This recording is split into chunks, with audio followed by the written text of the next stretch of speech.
حضرت انس رضی اللہ عنہ سے روایت ہے، رسول اللہ صلی اللہ تعالی علیہ وسلم کا ارشاد ہے، جس شخص نے فجر کی نماز کے بعد کسی سے گفتگو کیے بغیر سورۃ قل هو اللہ پڑھی، جس شخص نے فجر کی نماز کے بعد کسی سے گفتگو کیے بغیر سورۃ قل هو اللہ پڑھی تو اس دن اس کے لیے 50 صدیقین کے عمل کے برابر ثواب لکھا جائے گا۔ اب دیکھیں، اس میں کوئی تعداد نہیں ہے، وہ ایک سے لے کر بے شمار تک۔ اور مل کیا رہا، ذرا اس پہ غور کیجئے گا، 50 صدیقین کے عمل کے برابر ثواب لکھا جائے گا۔ 50 صدیقین۔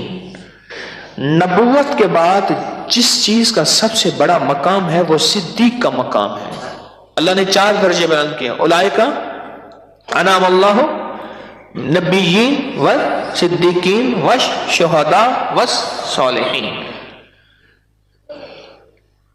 دوسرا درجہ ہے صدیق کا، اور فرمایا کہ صدیق وہ ہوتا ہے 360 اخلاق کے باب ہیں، صدیق میں وہ 360 پورے کے پورے ہوتے ہیں، اور حضرت صدیق اکبر رضی اللہ تعالیٰ عنہ میں وہ 360 پورے کے پورے تھے۔ بولو۔ اور فرمایا صدیق قیامت کے دن نبی نہیں ہوں گے لیکن صفوں میں کھڑے ہوں گے صدیق، اور اللہ پاک کی آواز آئے گی میرے صدیق کہاں ہیں؟ اور فرمایا سب سے پہلے صدیق اکبر رضی اللہ تعالیٰ عنہ قدم بڑھائیں گے، اور ان کے قدم بڑھانے پہ خود فرشتوں کو بھی حیا آ جائے، ان کے قدم اٹھانے میں اتنا حیا اور اتنا ان کے اندر وقار ہے۔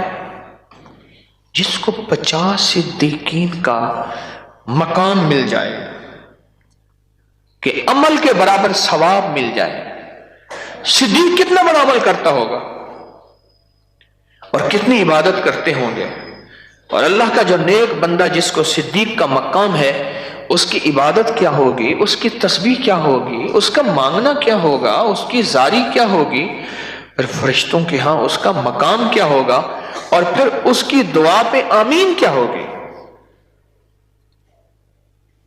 50 صدیقین کے مطابق اللہ اس کو ثواب عطا فرماتے ہیں کہ جس طرح کوئی 50 صدیقین نے کیا کی، عبادت کی، اور جس نے صرف فجر کی نماز کے بعد سورۃ اخلاص پڑھ لی۔ کیا خوش قسمت انسان ہے، کیا اللہ کے ہاں اس کا مقام ہے۔